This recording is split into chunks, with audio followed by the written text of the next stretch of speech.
Mga ka-nose! Welcome sa aking YouTube channel, Drinking Nose. I'm your barista, Aiko, Ryan Diesto. And for today's episode 39, mga new products by Sapu.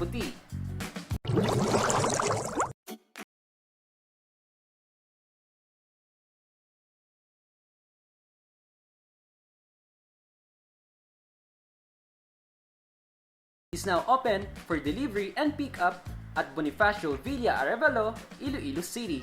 They're open every day starting 9 a.m. until 5 p.m.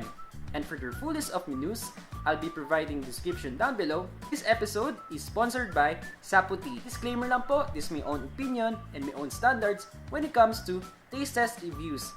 And by the way mga nose, i-shoutout ko lang po yung mga tatlong tao nag-support sa akin Drinking Nose from Facebook page and sa aking YouTube channel. I would like to shout out RV Yonggrave. Ito po yung top fan ko for 3 months. And also si Jefferson M. Marzan. Isa din po sa top fan ko for my Facebook page Drinking Nose. Isa din po siya sa nagpro-promote sa aking YouTube channel sa iba't ibang social media platforms. Last but not the least, si Frank Taronas. Thank you so much din sa iyo, Frank, kasi isa ka din sa mga loyal at avid followers ko sa pag-grow sa aking YouTube channel Drinking Nose. Hindi ko makakamit to kung hindi dahil sa inyo, sa pagtsatsaga niyo sa pag-promote, nood ng mga episodes ko, comment, sa pag-like, pag-share sa lahat.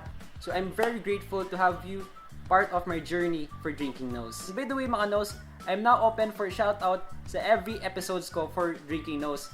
Kahit mukbang, kahit taste test. So just comment down below. Hi there mga nose! So these are all new products by Sapu. And sa mga ka-nose natin na miss yung first episode for Sapu Taste Test Vlog, I'll be providing yung link para mapanood nyo yung first episode ko. And also don't forget mga nose to like this video and share it to one of your friends. Subscribe to my YouTube channel, Drinking Nose. At para updated kayo sa mga latest videos ko, just click the bell notification icon. Konting favor lang mga nose, kapag may nakita kayong ads sa mga episodes ko for Drinking Nose, please wag niyo po skip kahit ilang minutes po or ilang seconds. Malaking bagay na yun at tulong po sa akin. So, thank you so much. Mag-start na po tayo for taste test. For first product, this is Tuna Penne Pasta for 160 pesos. Amin yung cheese. Ayan, sa taas. Very eye-appealing siya.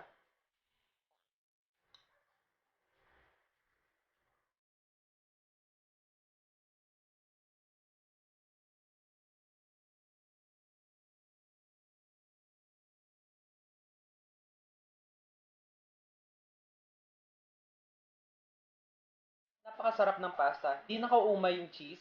Excellent experience for my taste. Laman ng pasta nila, sobrang siksik sa ingredients.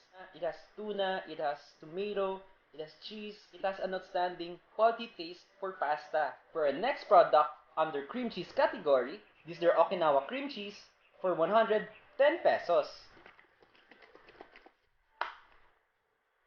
Yung tea essence ng Okinawa, very present. And when it comes sa cream cheese, yung mixture niya, naging lapuyot feel siya, or texture. Tapos yung pearls, very soft, very easy to eat. And yung sweetness for Okinawa, nasa tama yung proportion niya. For our next drink, under cream cheese category, this is your Taro cream cheese for 110 pesos.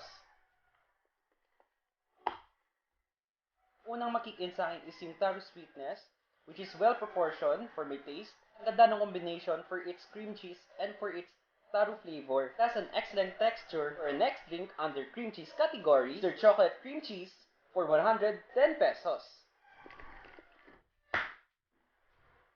Very similar siya for Milo texture and for its flavor. So same din yung consistency for its lapuyot feel for these drinks. Yung nagustuhan ko dito, mas na-appreciate mo lalo yung bawat ingredients and flavor and for its lapuyot feel for your drinks, especially for cream cheese category. Okay, for rating mga nose, Tuna Penne Pasta, I'll give this a perfect 10. For Okinawa cream cheese, I'll give this a perfect 10.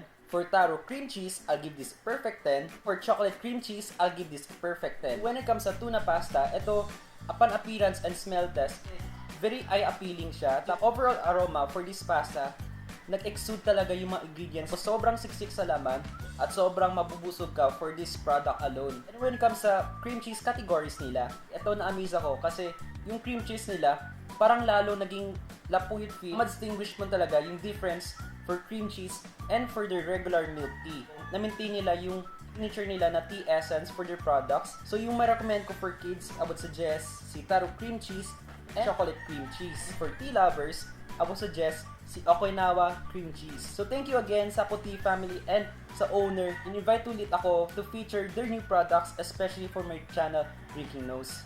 It's a big honor and privilege na i-feature ko yung high quality of products yo, not only for your drinks, but also for your foods. So Sapu Tea has excellent quality of products, outstanding service, budget-friendly, and certified Drinking Nose standards approved. So once again, thank you and congratulations. Keep safe and bye!